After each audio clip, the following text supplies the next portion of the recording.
Okay, Alexander, we need to discuss Brexit. It's been a long time since we've talked about Brexit, but it hasn't gone away.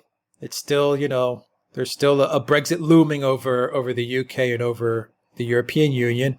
What is the latest news on Brexit? Are we on course? What's happening?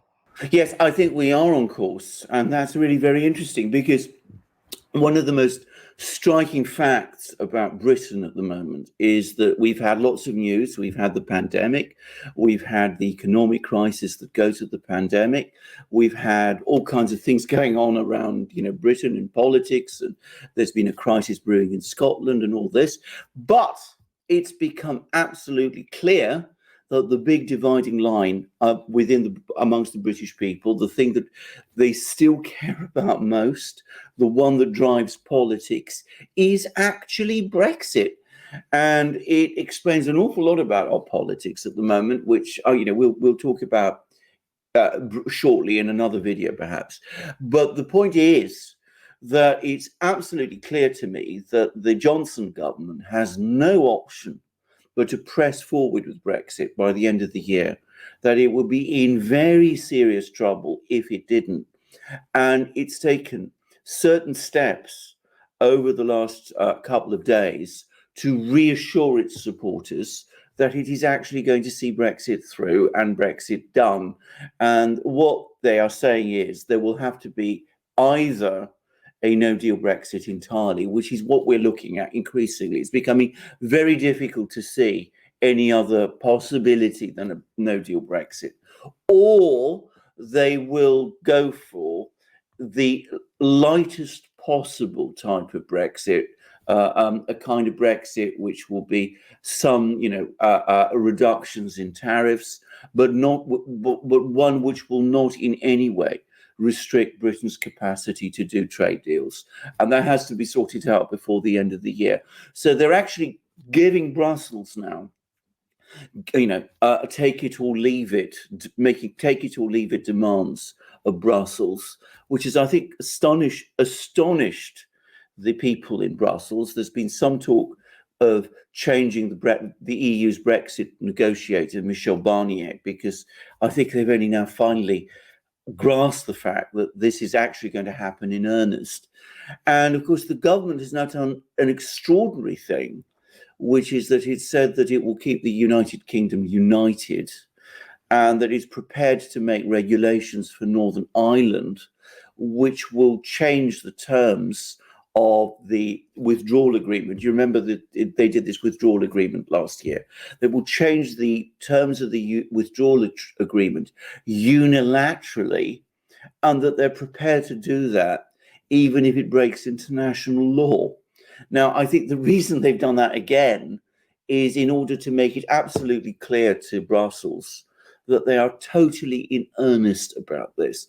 So I think it's going to happen.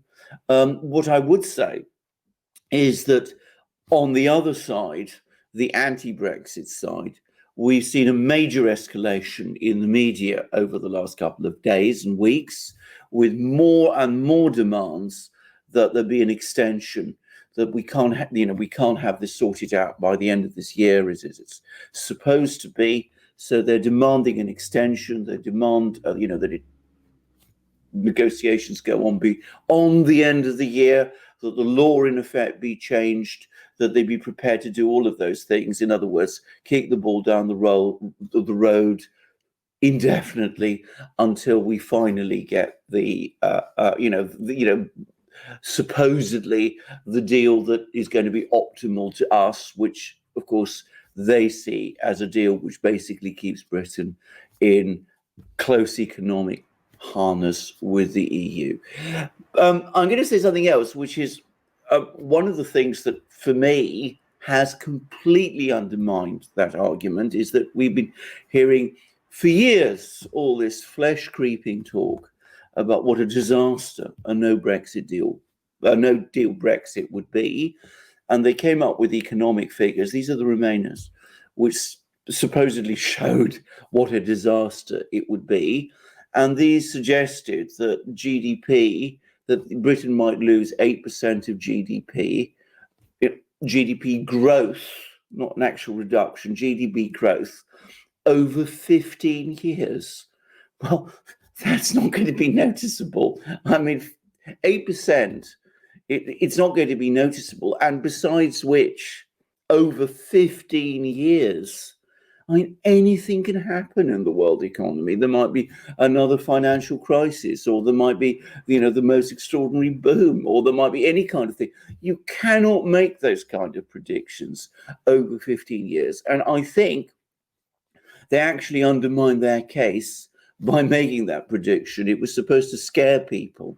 I think, on the contrary, it's probably told them, well, this isn't really the great terrifying thing that it's supposed to be. So I think the government is signalling that it's going to see this thing through by the end of this year, because it understands that its politics, its survival now hinge on getting Brexit done before the end of the year. And I think that the Remainers, though they're making a big push to try and get an extension, undermined their own case by making this economic prediction. I mean, if they'd said, that there would be an 8% contraction within the first few months, that might have scared people. But over 15 years, say, growth might be, we might, in 15 years' time have a economy that's 8% smaller than it might otherwise have been. Well, that's not going to impress anybody. Yeah, I think now with the lockdown, everything's out the window as Well, far as projections. I mean, exactly. What do they even mean? I mean, this is the other thing. I mean, the whole thing is just. I mean, I think this is. As I said, I think that we were, being led to think for all those years. You remember about, how food would run out and shops would close and lorries would pile up at the ports and all that kind of thing. Well, clearly that's not what's going to happen. An 8%, your GDP might be 8% lower in 15 years' time than it might otherwise be. That's not what that says. And besides, over 15 years, how can you possibly know that? I mean, we could have another pandemic, we could have another crisis, or we could have actually a massive economic boom. There might be, new technologies might all kick in, things might begin to take off. I mean, it's a meaningless prediction. It's not even a prediction. It's just a bit of future. It's futuristic. fear-mongering, though. Fear-mongering that carries no traction. So I think it's going to happen at the end of this year. In fact, I'm sure it will. And as I said, it is very, very interesting that the British public are basically entirely focused around it. That any idea that interest in this has dimmed, or that support for it has wavered, is clearly not true.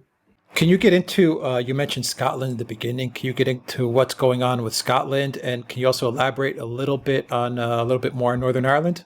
Is there anything going on with the backstop or any of that stuff that? No, I mean, that's gone. I mean, this is the other thing. I mean, Johnson, if I should just deal with Northern Ireland first. I mean, Johnson last year, in order to get his the withdrawal agreement through on his terms, made certain concessions to the EU on Northern Ireland, because they were saying, that there's got to be Northern Ireland has to be kept within the EU single market, and he conceded that.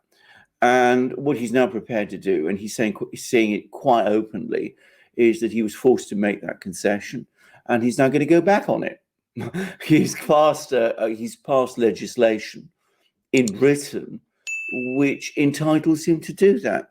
And he's prepared to do that, even though it breaks the terms of the withdrawal agreement and would be contrary to international law. The government's senior legal advisor at the Foreign Office has resigned over this.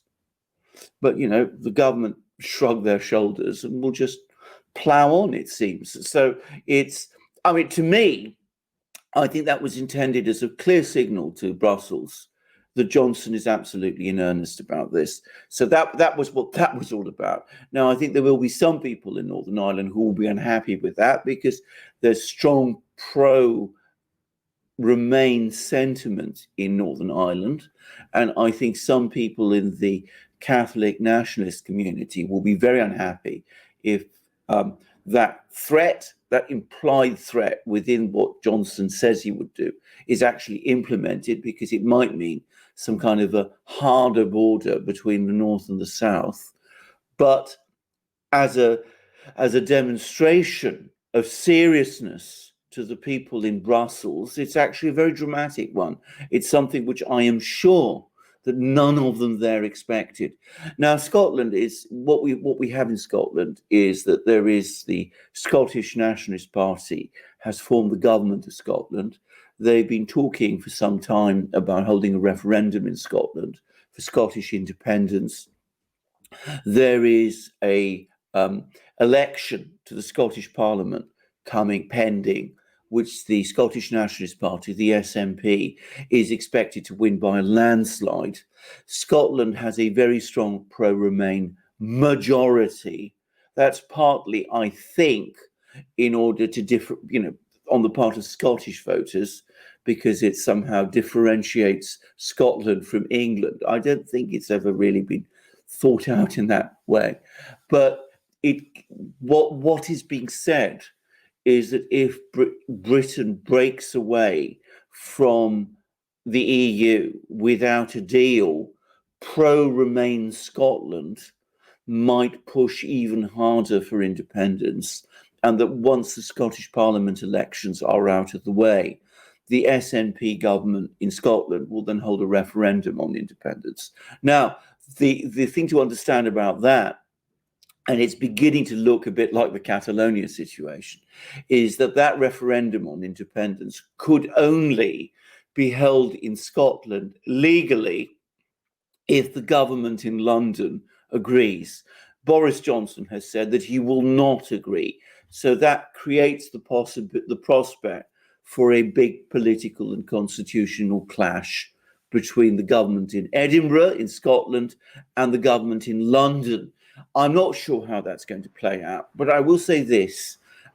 If Scottish independence doesn't happen within the next year or two, then the prospects for it will begin to recede. And I will explain why. Briefly, Scotland and England are part of one economy. The Scots have developed this feeling that, if they break away from England and reintegrate with the EU, which is not a straightforward process at all, by the way, then they can balance out any economic losses that they have coming from a divorce with England quite quickly. But if that divorce doesn't happen, then the fact is that Scotland remains economically tied to England, because England has so much the bigger economy. It accounts for something like 85% of the economy of Britain. It seems to me that in that kind of situation, Scottish voters will start to say to themselves, well, we have to have influence in London, because that's where the economic decisions that affect us are being made. So that will then cause, over time, sentiment in Scotland to shift against independence. So it either happens soon or it doesn't happen at all. In my opinion, the reason why nationalist sentiments in Scotland took off in the way they did was because Britain was within the EU, and that gave nationalists in Scotland the sense that they had an alternative in the EU. If that isn't there anymore, then they have to re-engage with England, and the way to do that is by voting MPs to the Parliament in Westminster. So you see the dynamic changes. So they have, I think, a window of perhaps a year, possibly 2 years, in which to do it. If they can't do it within that time, the likelihood is that the whole nationalist tide in Scotland will begin to recede, and we will start to see Scotland reintegrating more closely with England again. And at that point, by the way, we might start to see the politics in Scotland changing. And unionist parties like Conservative and Labour starting to regain traction in Scotland, which they've lost. It's a rather complicated explanation, but I hope I've made it as clear as I can. No, I mean, I think I get it. It's No, when the UK was going to stay inside the EU, Scotland breaking away, though it was a big decision, it still meant that Scotland would still have ties, not only obviously to the EU, but it would still be connected to England and the UK because they're all part of the same single union. market. They would have all been part of the same single market, so goods could move backwards and forwards. It wouldn't have been a particularly big break. Now things have changed. Absolutely, You break away from England, from the UK. You know, you're basically staring at the European Union being your trusted partner, no one else. I mean, do you want to trust the European Union in Brussels? Well, indeed, well, quite. I mean, given that I suspect pro-Remain sentiment in Scotland isn't very strong, but that's the first thing to say. I mean, but beyond that, I mean, you know, there are all kinds of problems integrating with the EU, but ultimately, your biggest economy and biggest partner is the one to the south of you, which is England. I mean, even when Scotland and England and Britain were part of the EU, the vast bulk of Scottish trade was not done with other EU countries. It was done with England. So I don't think this has been fully grasped in Scotland yet, but given time, I think it will be. And I think, you know, Scottish voters will say to themselves increasingly, well, hold on, how can we run ourselves like this, you know, by ourselves, even if we manage to join the EU, when England is so economically dominant in our affairs, our own economic affairs? The only way to do that is to have representation in London. Yeah. With the UK leaving, it changes everything as far as absolutely. So as I said, the window for independence is quite small. And I'm going to say something else. The other problem that there is for independence is that I get the very strong impression that the Scottish Nationalist Party, at least the leadership of the Scottish Nationalist Party, are really very keen on it. I think they're very happy with the situation they have at the moment, where, you know, they're in charge in Edinburgh. They get big payouts from London to help them run things. They're not apparently running things terribly well in Scotland. I mean, there's all kinds of problems building up in Scotland, which the SNP government hasn't been dealing with very well. But, you know, they're happy to keep things as they are, whereas an independent Scotland would be a, you know, leap into the dark, which I think some of them are not too keen on making. So that they talk about independence, I don't think they really want it. That's my own gut feeling about some of them. It's not so much, you know, the leap in the dark is one thing, but you leap in the dark into the arms of Brussels, and there you kind of say, oh, crap. And of course, Brussels is not the great friend of small countries. That's exactly right. You say, what am I doing? These are the guys I'm going to bet my future on. Exactly. An EU which is collapsing anyway. Exactly. And but notice also an EU that fosters separatist sentiments within its countries. I mean, you have them in Britain, you've seen it with Scotland, you've seen it in Spain with Catalonia, you see it in Italy with places like Lombardy and especially Venice. So, whereas if countries, you know, start to re-establish themselves and become sovereign again, I expect those secessionist movements within those countries to start to ebb, because the economic logic then points to tying these nations back together. Yeah, exactly. Good point. All right, Alexander Mercouris, thank you very much. Guys, if you like this video, click on the subscribe button down below to make sure you get notifications every time we publish a video and when we go live. Also, drop us a comment as well. We really enjoy reading your comments. And please donate to us on PayPal, Patreon, and Subscribestar. Your donation really helps out this small but growing channel and channels soon to be. You can look for my channel, Alex Christoforou. It's in the description box. Please subscribe there. And Alexander will have a channel very, very soon. Keep an eye out for that, though we will announce it when the time comes. And also go to the Duran shop, pick up some merchandise. I've got a US Magic mug, Alexander, and a Canada shirt. Indeed, and I have a British mug with my British Yorkshire breakfast tea in it, which is exactly the kind of mug that you want to drink. The kind of mug that you want to use when you're drinking that kind of tea. And you can see there's the Union Jack. We also have, of course, enamelled mugs, and this is England. So you can see there's the flag of England, because after all, I live in London and England is my home. So there's Britain and there's England.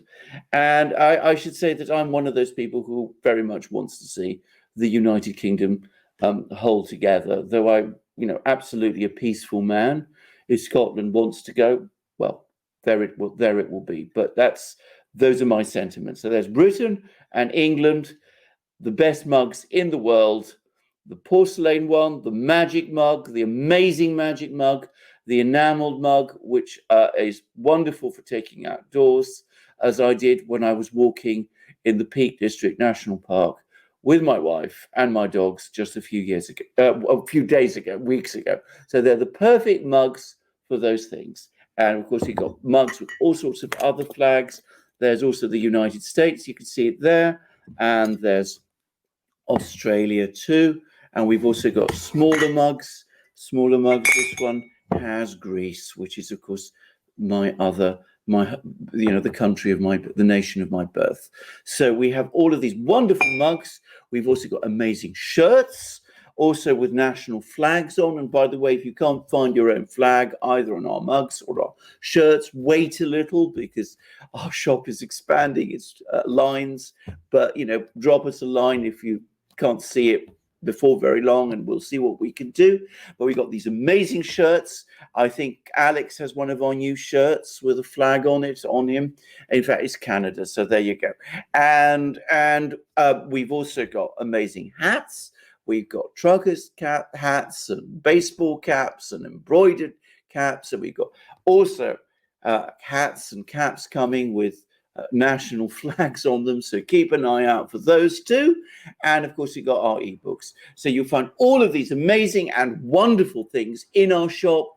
And as Alex says, by coming to our shop and buying these wonderful things, you support our small and growing channel and our new channels, which are also coming soon. So come to our shop, support the Duran, support our channels, plural, and buy yourself these wonderful things. Alex will quickly remind you how to do it. You'll find the link to the Duran shop down below, theduranshop.com. Alexander Mercouris, thank you very much. Until next time, everybody, take care.